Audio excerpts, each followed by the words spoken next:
Otro de los casos donde también nos puede dar idea a una osteoporosis es más que todo la osteomalacia. La osteomalacia para adultos, y sabemos que el raquitismo es un término que se usa más que todo para los niños. La característica es la forma de copa, que ya se va a explicar más adelante. Acá el nivel también del cartílago de conjunción.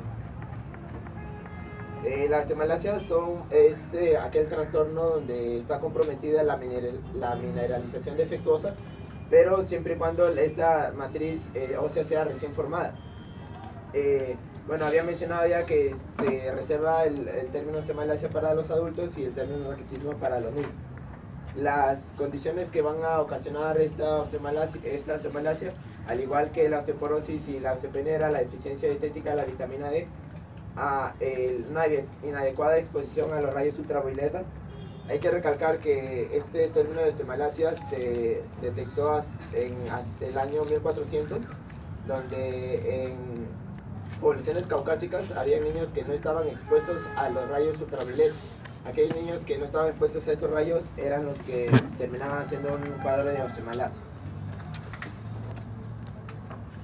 Bueno, en lo que es la clínica de la osteomalacia y el raquitismo, la fatiga, el malestar general, los dolores osteodifusos es lo que más se caracteriza, la mancha dandinante, una mancha de pato como que va medio chueco, y la debilidad muscular.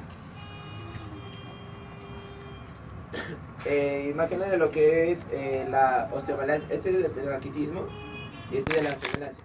Más que todo para ver primero el hueso. El hueso del fémur se ve bastante disminuido en cuestión de lo que es su diámetro, y vemos la cortical, ¿no? Está demasiado angosta, y empiezan a aparecer zonas radiolúcidas también a este nivel. La característica de esto es que se forma una especie de copa, le denominan hueso de copa. Bueno, en esta parte, en las rodillas, en la metáfisis de estos huesos bíceps, el ensanchamiento hacia los puntos de osificación epifisiarios, lo que hablaba, en forma de copa, justamente se ensancha esta parte, y lo que es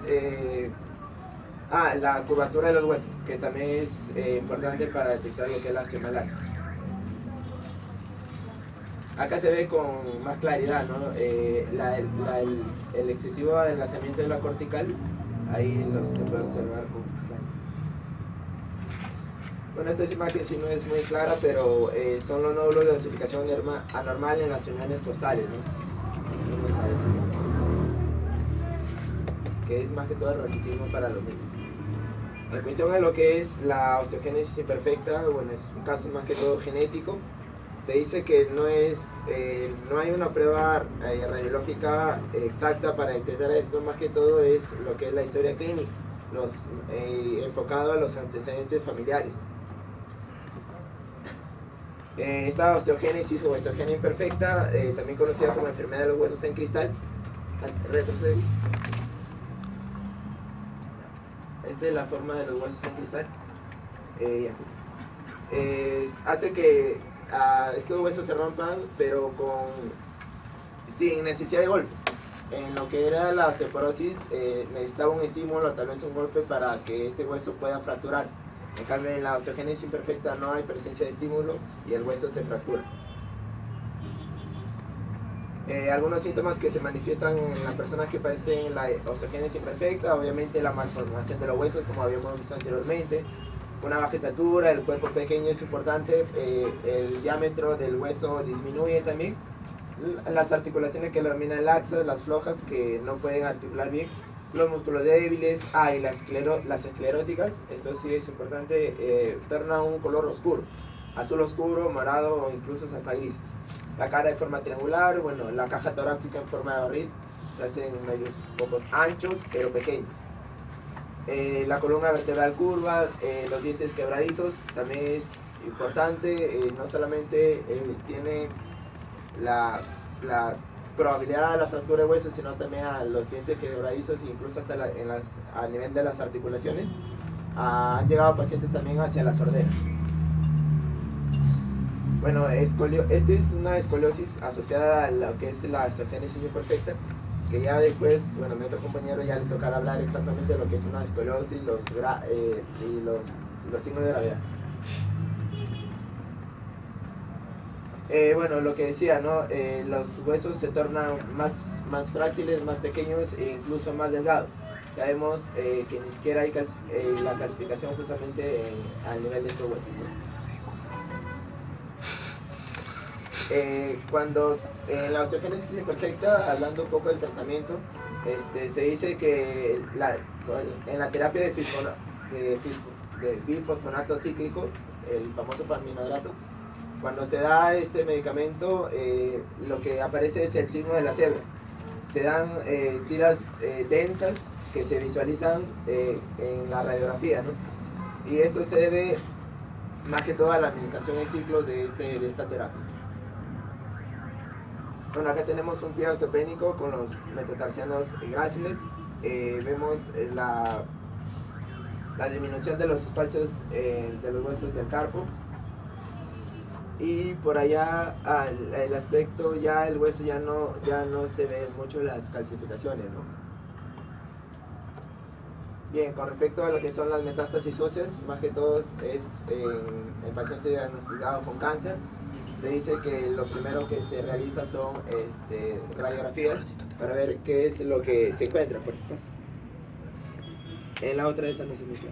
Por ejemplo acá, en lesiones osteolísticas múltiples en la columna torácica, acá vemos como un infiltrado a nivel de las columnas, ¿no? Estos infiltrados que se ven acá, estos son las metástasis óseas, acá con más claridad. Bueno, y para terminar lo que es el diagnóstico diferencial, lo que es la osteodistrofia renal, más que todo por consecuencia de una insuficiencia renal crónica, ¿no?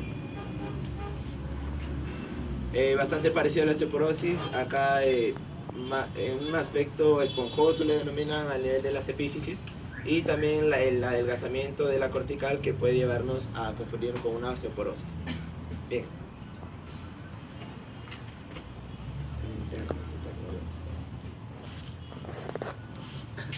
Bueno, continuando con la exposición, vamos a hablar sobre las anomalías esqueléticas más frecuentes.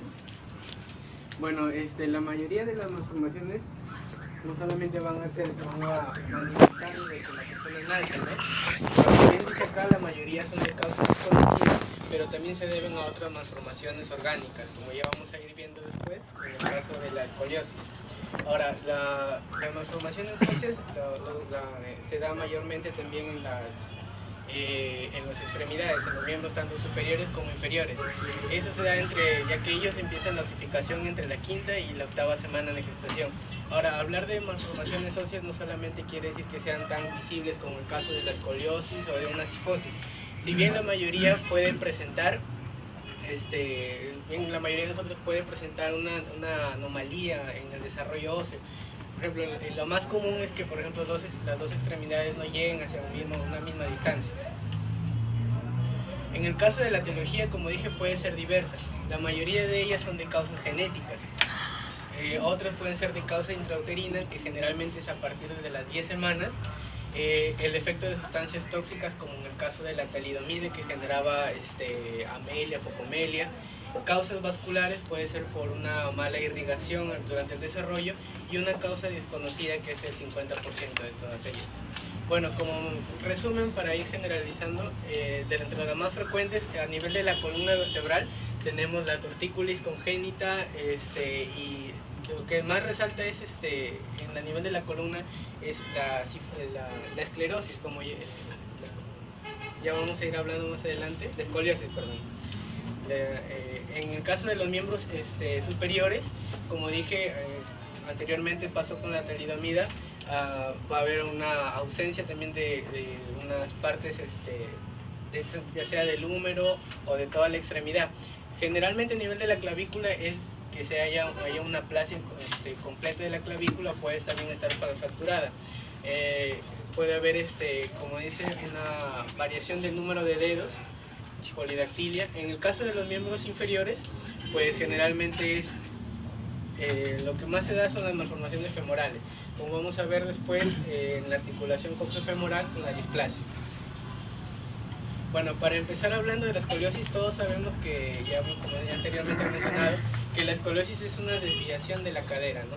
La escoliosis, de la columna vertebral. Ese término ya es antiguo. La escoliosis fue primeramente descrita por Hipócrates, ya hace años, pero fue recién Galeno el que empezó a acuñar los términos y le dio los nombres de sifosis, lordosis y escoliosis. Y la palabra la palabra escoliosis viene del vocablo griego que significa curva, pero no va a ser cualquier curva.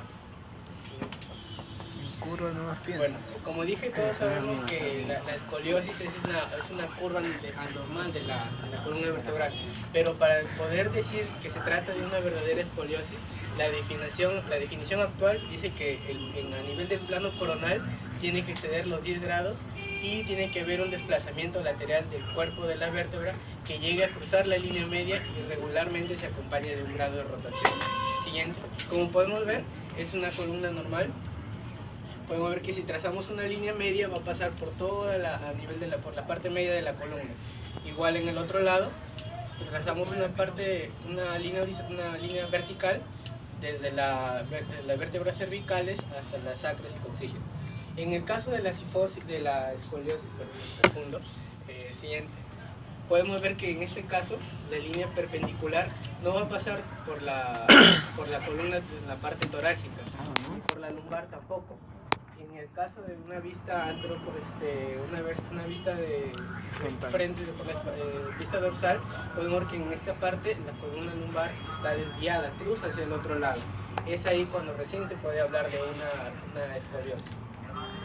Ahora, decir escoliosis ya no es decir una enfermedad, sino es describir, porque es una malformación, es una desviación prácticamente de la columna, es un signo. Ahora, en el plano coronal, si no excede los 10 grados, entonces no debe recibir el nombre de escoliosis. Simplemente que se debe decir que es una malformación o una desviación de la columna. Y hay otros términos que también suelen confundir, como es la rotoscoliosis. La rotoscoliosis, ¿qué es la rotoscoliosis? La rotoscoliosis es cuando hay una translocación de una vértebra y puede estar girada, o sea, en el caso, como todas las vértebras van a ir en orden, una puede estar girada o puede estar ubicada en posición inversa, lo que hace que la columna tome una curva diferente. Entonces, ¿cómo podemos saber si una persona presenta un grado leve o una verdadera escoliosis, ¿no? Ahí es donde viene esta prueba, ¿no? Que es la flexión del tronco, que es el test de Adams. Una persona la podemos ver normal, pero cuando le pedimos que se agache, se va a observar esta curva, ¿no? Ahora, en el caso de la etiología, hay 3 causas principalmente, que es la neuromuscular, la congénita y la idiopática. A nivel neuromuscular es cuando hay una alteración bien en el sistema nervioso o en el sistema musculoesquelético. Si hablamos a nivel neuronal, puede ser bien por un caso de una mielomeningocele o puede ser una parálisis cerebral, un derrame cerebral, que lleva a perder una estabilidad. En el caso de la muscular, puede ser una distrofia muscular. En el caso de la congénita, en la mayoría de los casos, ya vamos a ver una clasificación que se lleva, y la idiopática es en la que no se conocen las causas, ¿no? En la idiopática se clasifican en 3, ya sea de acuerdo al grado en que uno lo llega a descubrir. Puede ser la infantil, la juvenil y la adolescente. La infantil, como ya lo mencionaron, es cuando se descubre antes de los 3 años.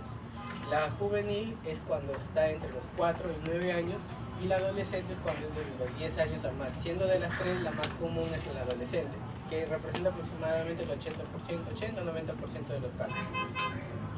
Ahora, para su clasificación, para que todos los que estén ante un caso de escoliosis sepan cómo clasificarlo, ver el grado, es que en 1983 se estableció la clasificación de King. Como pueden darse cuenta, les dije, la definición es más actual. Por eso es que esta clasificación vamos a ver que a veces no va a encuadrar bien en la definición. Bueno, en el caso de la clasificación de King, toma 2 puntos de referencia, ¿no? Una es que es la determinación del ángulo de Cox, que lo vamos a poder calcular mediante una radiografía y la determinación de la flexibilidad que también se va a observar, ¿no?, en la radiografía. Bueno, este es el famoso ángulo de Koch. Como pueden ver, ¿cómo lo vamos a calcular? Si pueden ver, bueno, no se notó mucho, tomamos la vértebra que está, la que da el inicio prácticamente de la curva, la que está más marcada, junto con la parte superior con la parte inferior, y trazamos una línea que pasa por abajo, ¿sí? Al unir estas dos líneas, cuando se intersectan, se va a formar un ángulo. Ese es el ángulo de Koch. Ese es el que va a dar también el grado de gravedad de la escoliosis, ¿no? De 3 y T, ¿cuánto? Bueno, 8. De acuerdo a ese grado, de acuerdo a la clasificación, se establecieron 5 tipos, ¿no? A simple vista parecen normal, sobre todo las dos últimas.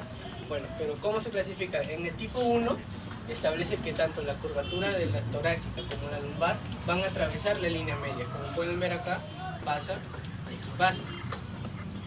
En la tipo 2 también, miren, pasa la torácica y pasa la lumbar. ¿Cuál es la diferencia? Que en la tipo 1 la curvatura lumbar va a pasar mucho más, va a ser mucho más notoria que la curva de la cavidad de la curva torácica. En el caso del tipo 2 va a ser mayor la torácica que la lumbar. En el tipo 3 es cuando solamente hay torácica, pero a nivel de la curvatura lumbar, a nivel de la parte lumbar, está pasando por la línea media. En el caso del en el tipo 4 solamente hay una curvatura torácica, pero la principal característica es que la última vértebra lumbar está insertada en la parte media, y por eso es que, como pueden ver acá, la línea media va a pasar por la última vértebra lumbar. En el caso del tipo 5 es igual, solamente hay una curvatura hacia el lado derecho, pero la implantación de la última vértebra lumbar no está al centro, sino está un poco desviada, por así decirlo, no está bien posicionada. Ahora, una desventaja de la clasificación es que, como podemos verla, solamente es desde una sola posición, ¿no?, viéndola desde la espalda, de la parte posterior. No podemos hacer grados de rotación u otra manifestación. Es por eso que últimamente, hace ya 16 años, en el 2001, apareció la clasificación de Lawrence-Lane, que es mucho más compleja que la anterior. Como pueden ver, hay 6 tipos de curvas y hay una modificación de la curva de la columna lumbar, tipo A, tipo B y tipo C. Ese es el tipo A. En el tipo A dice que la parte lumbar, como dije, va a estar, toda la parte de la columna lumbar va a estar atravesada por una línea media. Como pueden ver, todo está pasando por la línea media. En la tipo 2 solamente va a ser tangencial, solamente un lado. Como pueden ver acá, tangencial, y en la parte de allá también. Y en la parte 3 es cuando la parte lumbar ya atraviesa hacia el otro lado. Como pueden ver, ya están separadas. Bueno, acá ya se separaron. Bueno, esa es la clasificación, ¿no? Tipo 1, tipo 2, tipo 3, tipo 4, tipo 5 y tipo 6, de acuerdo al grado de la implantación lumbar. Tipo A, tipo B, y en la siguiente que está la C. Bueno, en el tipo 1 también se le denomina principalmente torácico. Como pueden ver acá, solamente hay una curva a nivel torácico que no está muy marcado. En la tipo 2, que es doblemente torácica, es donde, como dice, hay doble curvatura, pero como pueden ver, una es mayor que otra, por eso es muy marcado. En la tipo 3 es la doble mayor. Miren, el grado de curvatura es mucho más amplio que en el tipo 2. En la tipo 4 es cuando el arco es principal, preferentemente lumbar. En la tipo 3 puede ser tóraco lumbar, ¿no? Siguiente. Ya, bueno, y aquí pueden ver las otras dos tipos, tipo 5 y tipo 6, ¿no?, que ya van generalmente para un lado opuesto y por los dos lados. Bueno, para el estudio radiológico, bueno, como dije al inicio, se va a basar en el ángulo de Koch, que se va a calcular de acuerdo a lo que ya les expliqué, y va a permitir clasificarlas en leves si es que el ángulo es de 10 a 20 grados, moderadas si es mayor de 20 hasta 40 y severas cuando es mayor de 40. Como dije, la desventaja es que no nos permite determinar el grado de rotación.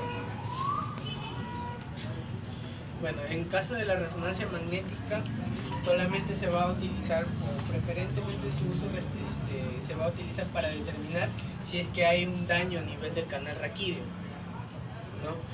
Como podemos ver en esta imagen, hay una ligera escoliosis, pero es porque hay un absceso acá que se puede ver en el músculo psoas. Vendría a ser una escoliosis antálgica, ¿no? Para evitar el dolor.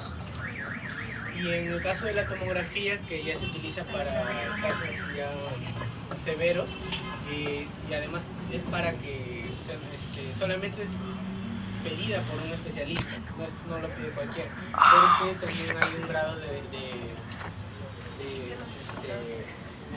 de radiación, ¿no? Y además permite, sirve principalmente para ya cuando es un caso de planificación quirúrgica, para poder delimitar bien los límites que se van a operar o tratar, ¿no? Ya, ahora en el caso de la displasia de cadera, es una de las más comunes, y también fue antigua, también fue descrita por Hipócrates, ¿no? Ahora, decir displasia de cadera actualmente también es un término que no está muy aceptado. Por eso es que ahora se dice displasia del desarrollo de la cadera, porque bien puede ser congénita o bien se puede obtener en el desarrollo. Por eso es que, y no solamente va a afectar el nivel de la articulación coxofemoral, sino también va a afectar a tejidos que van a estar adyacentes. En el caso de la etiología, va a afectar principalmente a nivel genético, ¿no? Con una mayor incidencia en el caso de las mujeres, hombres de 9-1, hay antecedentes familiares, y uno de los principales casos también comunes es que sea el primer parto y que sea un parto de nalgas, ¿no? Ahora, para hacer el examen clínico hay varias maneras, ¿no? Una de ellas es la simetría de los pliegues glúteos. Bien. Como pueden ver en la primera, acá, no hay una simetría correcta, ¿no? Entonces, pero esto generalmente no es muy exacto, ¿no? Muy preciso, porque uno lo pueden presentar. La segunda es la diferencia de la longitud de la extremidad. Una extremidad puede estar más larga que la otra, pues ahí puede haber un problema, ¿no? La maniobra de Ortolani, al flexionar las piernas, ahí se va a escuchar como si se estuviera rompiendo, ¿no? Una piedra, es la articulación. Y la otra es la maniobra de Barlow, que es la más, la que da prácticamente la más utilizada o más entera que la anterior. En esta es donde se intenta prácticamente luxar la articulación, y se escucha también, ¿no? Como si se rompiera. Pero esta generalmente la hacen los especialistas, porque como hay ya contacto, tacto, manipulación, puedes terminar rompiéndola también, ¿no? Ya, bueno, en cuanto al estudio radiológico, hasta los 4 y 6 meses, la técnica de preferencia es la ecografía. Y a partir de los 6 meses en adelante ya no. ¿Pero por qué? Porque a partir de los 6 meses en adelante ya hay centros de osificación. Es ahí donde ya interviene la tomografía. Perdón, la radiografía. En la radiografía ya se puede calcular o ver el grado, ¿no? La tomografía también, al igual que la resonancia, hay radiación, por eso generalmente no se utiliza. La tomografía, como en el anterior caso de la escoliosis, es para un tratamiento quirúrgico ya. Bueno, para ahí me olvidé de ponerle el efecto. Bueno, en el estudio radiológico, como dije al inicio de la ecografía, ahí está, hay dos maneras, ¿no? Una que es a nivel de los ángulos a través de la técnica de Graf, que es estática. Bueno, podemos ver acá dos ángulos, ¿no? Uno que es el alfa y otro que es el beta. El alfa, que va desde el acetábulo hasta el ilio, y que si es su valor normal tiene que ser mayor o igual de 60 grados, y el que tiene que ir desde el acetábulo hasta el labio, y para que sea normal tiene que considerarse de 55 grados. Bueno, en el caso de la radiografía hay líneas que nos van a permitir determinar el nivel, el grado, ¿no? La ubicación de la displasia. Una de las primeras es la línea de Ingenrein, no me acuerdo. No sé, tampoco se conoce. Es la que va a pasar a través del cartílago del radio, como vamos a ver más adelante. Aquí está la línea. Anterior. Ya. Otras son las líneas de Perkins, que van a pasar por el borde externo del acetábulo, y van a permitir dividir a la articulación en 4 cuadrantes. La línea de Shenlong, que va a marcar el límite del agujero obturador.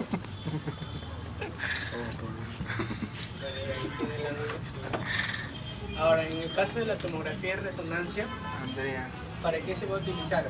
Aquí es donde vamos a poder observar más claramente el acetábulo y la cabeza del fémur. Además, determinar si hay alguna estructura que también está afectada. Y como dije, también no se usa, solamente se usan para casos quirúrgicos, ¿no? Por la grado de radiación que tiene. Bueno, aquí como podemos ver acá, no está muy bien encajado. Acá los ángulos, igual. Qué aburrido se le dio, ¿Cómo? Qué aburrido se le hace. La costilla cervical, bueno, es cuando sale, como su nombre lo indica, ¿no? Es una costilla que aparece en la séptima vértebra cervical. Es muy poco frecuente, el 0,5% de la población, y generalmente se da en mujeres. Puede ser uni o bilateral, y generalmente es asintomático en el caso de las mujeres, ¿no? Bueno, en el caso de la cifosis también, ¿no? Es una curvatura de la columna vertebral, pero también su definición indica que tiene que ser mayor de 45 grados. Al ser mayor de 45 grados, pues la persona ya no va a poder irse más hacia adelante, ¿no? Agacharse prácticamente, ¿no? En el caso de citología, es por el apretamiento de varios huesos. Generalmente se da entre los 13 y los 18 años. Como podemos ver aquí hay bueno, acá como está el ángulo, más de 45 grados, ¿no? Es normal, más de 45 grados, cuando ya no se va a poder la persona agachar más. En esta imagen podemos ver el origen, cómo se va a empezar. Radiológicamente lo que podemos encontrar es como dice ahí, es una disminución de la altura del espacio fiscal anterior. Sería una parte de al haber una disminución, pues va a haber una compresión del núcleo pulposo y puede haber una herniación. La forma de las vértebras también puede cambiar. En el caso de la condrogénesis, bueno, ya estamos hablando en este caso ya de una patología más fetal, de nivel de desarrollo embrionario, ¿no? En el que esto va a afectar, no solamente va a afectar a los huesos, sino también va a afectar a los cartílagos, y va a haber una deficiencia en la osificación endocondral, por lo que los que lo sufren generalmente van a tener que sufrir de desnudo, ¿no? Y va a ser muy notorio. Bueno, en el caso del tórax, pues van a presentar múltiples fracturas. Las clavículas pues van a ser cortas y anchas, el ilion va a ser pequeño, va a haber una osificación retardada, y los huesos, como los huesos generalmente largos, van a ser cortos, ¿no? Ya bueno, en el diagnóstico radiológico podemos encontrar que una osificación craneal puede ser normal, ¿no? Pero pueden ver aquí que está un poco más grande, ¿no? De lo normal. Las costillas son cortas, por eso es que cuando ya procedieron en el desarrollo vamos a tener múltiples fracturas, ¿no? Los huesos generalmente ya están osificados a nivel de la cintura pélvica.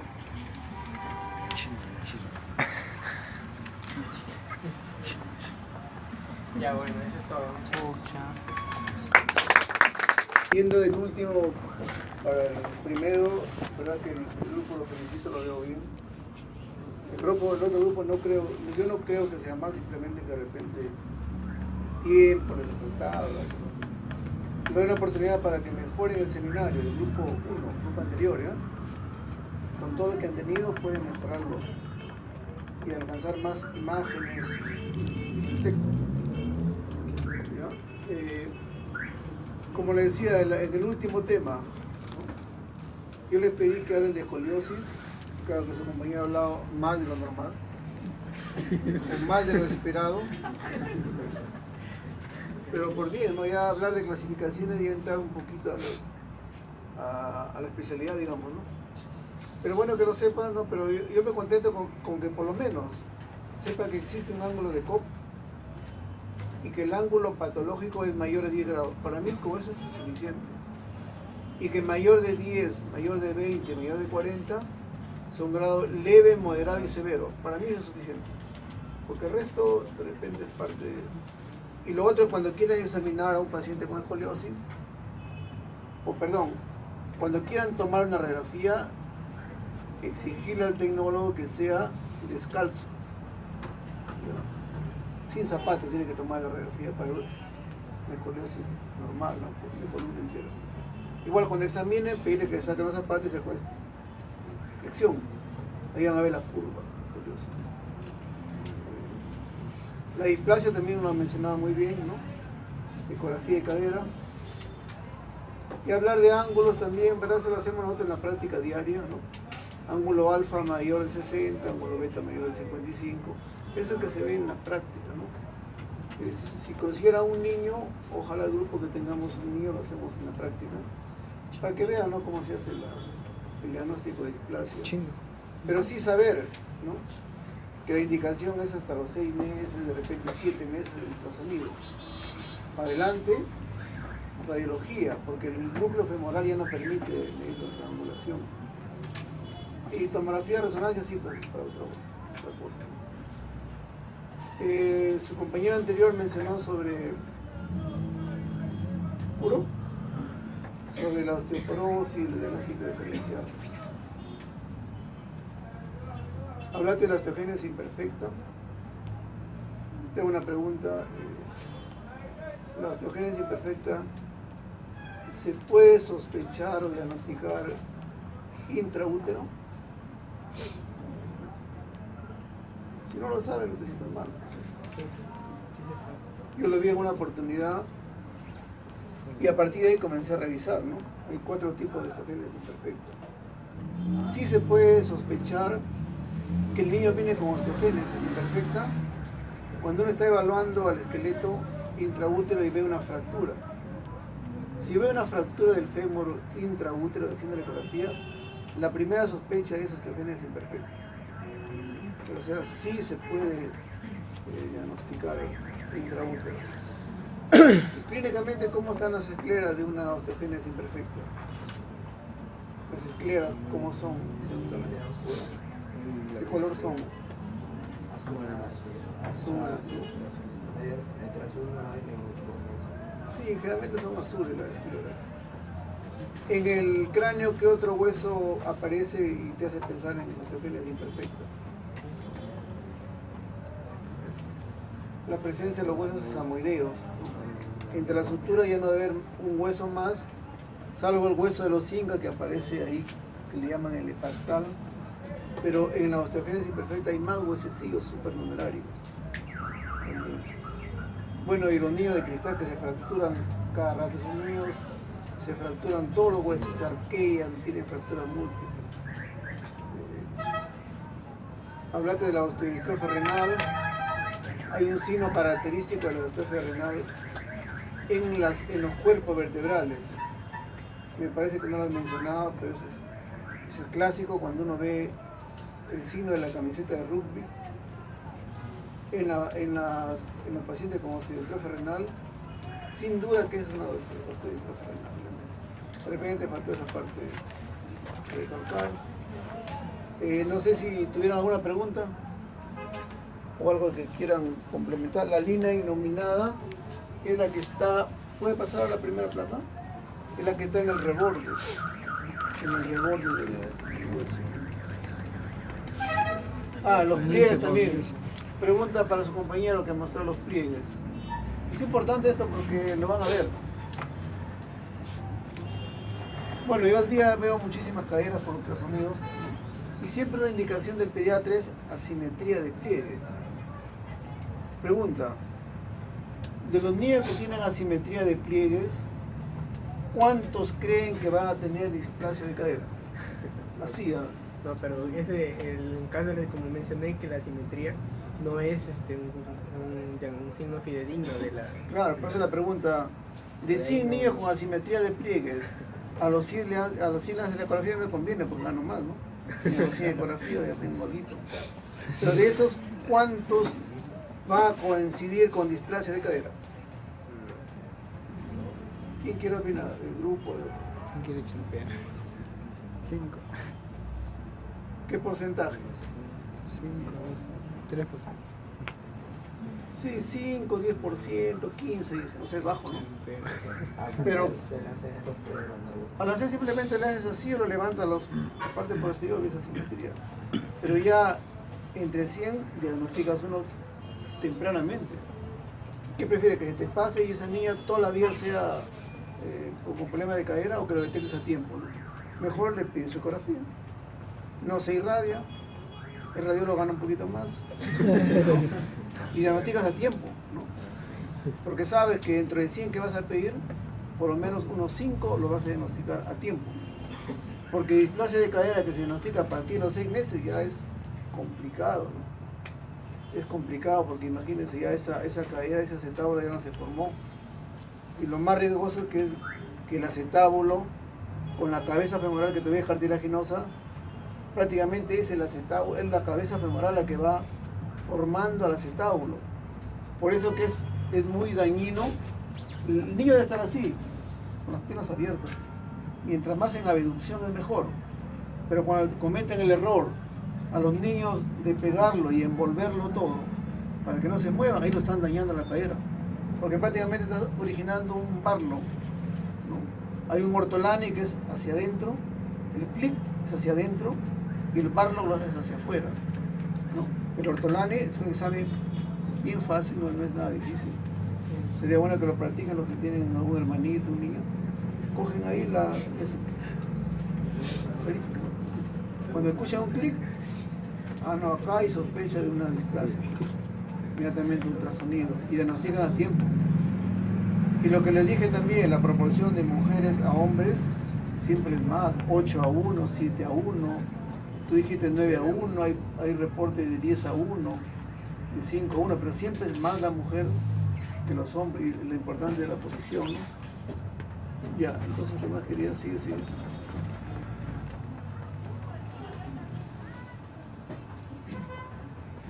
A ver, pásalo. Regresa. No hay una gráfica donde estaba el ángulo de Cobb. Ahí. Entonces, cuando ustedes hagan una columna, ustedes mismos lo pueden trazar, no es necesario ser radiólogo, ¿no? Tienen la zona más donde empieza la curva y en la plataforma superior le trazan una línea paralela. Claro, pues tiene que ser hasta acá.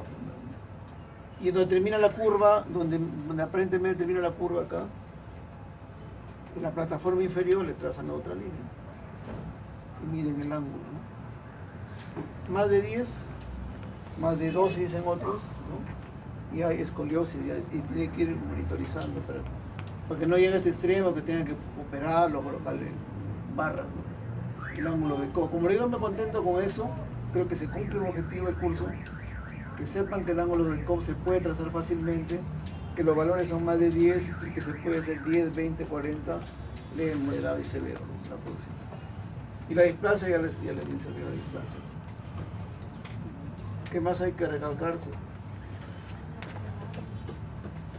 La osteodistrofia, la metástasis. A ver, deja la metástasis. Sí, igual, 5 minutos terminamos. ¿Qué hora son? 4:30. Bueno, las metástasis pueden ser osteolíticas y osteoblásticas. ¿Cuáles son las metástasis osteolíticas? Las que destruyen el hueso y en la radiografía o en la tomografía se ven destruir el hueso, es radio transparente. Y las metástasis osteoblásticas son las que producen más hueso. Entonces pregunta, ¿cuáles son las lesiones Las metástasis osteolíticas, ¿de qué órganos provienen? Más frecuente. Tiroides, riñón, aparato gastrointestinal, mama. Las osteoblásticas, o sea, las que producen lesiones que son radiopatas, que producen más hueso, próstata. La próstata.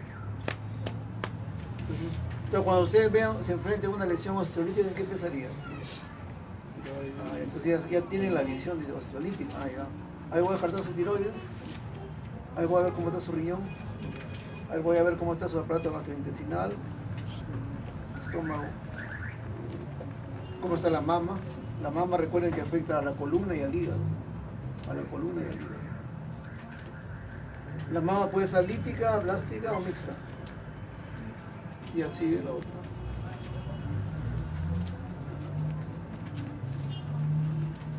Bueno, ese lo hemos visto. Raquitismo ya no se ve actualmente, raquitismo. Es bueno saberlo.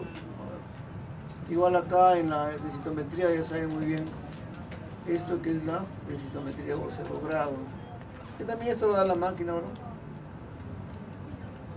Pregunta para el que ha hecho densitometría. Si la densitometría me sale normal en una persona de 70 años, ¿es cierto eso? Tú vale, tomas una densitometría ósea, pero el resultado es normal, es normal. ¿Por qué sale normal? Entonces ahí vienen falsos positivos, falsos negativos. ¿Por qué salió positivo o por qué salió negativo? Pensando que una persona a los 80 años ya tiene osteoporosis por más tratamiento que le des, por más deporte que haya practicado, por más que haya comido buen calcio. ¿Por qué salió positivo o por qué salió negativo? Puede ser por los rayos que no afectan al tiempo. Porque por la edad también, porque las personas mayores hay una mayor, mayor número de resorción, hay mayor resorción. ¿Pero por qué salió negativo? Porque es usted una paciente de 80 años con seguridad que tiene osteoporosis. El pie de tometría sale normal. Incluso sale por encima de lo normal, sale más de uno. Porque con la edad se producen osteofitos. Y los osteofitos son acúmulo de calcio. Entonces cuando saca el promedio, sale positivo. Y el reumatólogo ya sabe muy bien, ¿no? Que si me sale negativo es producto de los osteofitos. O si le tomas a un paciente que tiene metástasis osteoblástica, tiene osteoporosis, pero te va a salir negativo. Entonces siempre es bueno valorar esas cosas, ¿no? Que ningún método tiene falsos positivos, no está exento de tener falsos positivos y falsos negativos, tener en cuenta eso. ¿Sigue? Bueno, vamos a hablar de los signos de la osteoporosis. Que la pérdida de altura es una fractura, no es...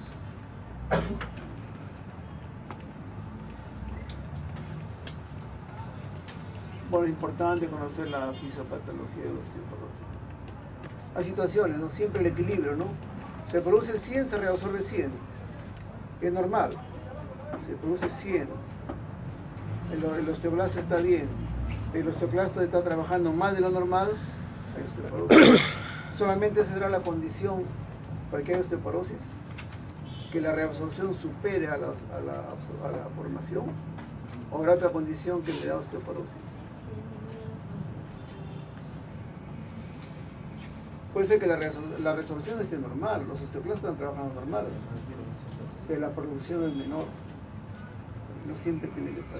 O al revés, ¿qué pasaría si hay mayor producción y menor reabsorción? ¿Qué pasaría con ese hueso? Que se forma lo opuesto, un hueso que tiene más cantidad de calcio que ya no es normal tampoco, ¿no? Y por acá está, ¿esto qué es? La línea innominada es este de acá. Ellos también tienen que saberlo bien la plaquita. Fácil, saturiliacas.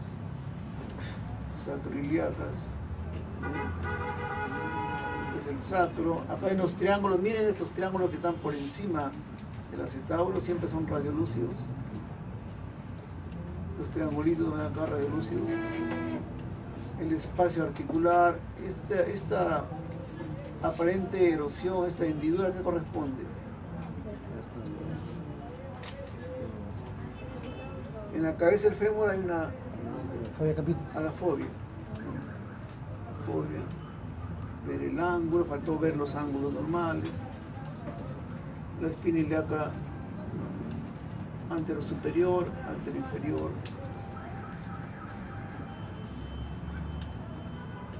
Los agujeros obturadores, el pubis, están alineados. ¿Qué nombre tiene este de acá?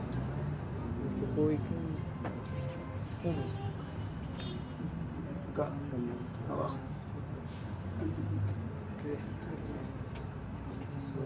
Yo le pongo una flecha ahí, que pongan el examen que es anatomía normal, que tiene que saber anatomía normal. La estructura de los huesos. Ustedes están sentados en esto. Puro está sentado ahorita acá. Cura sin tomar. No, el coxis está acá.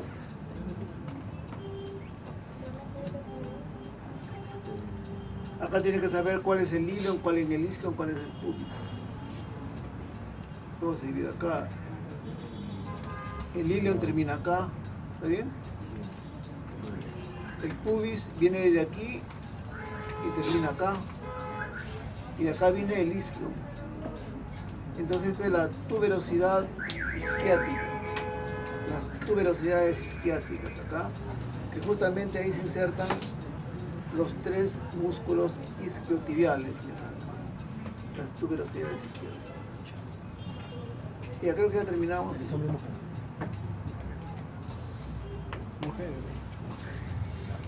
Bien, su compañera también expuso muy bien todo lo que corresponde a la anatomía.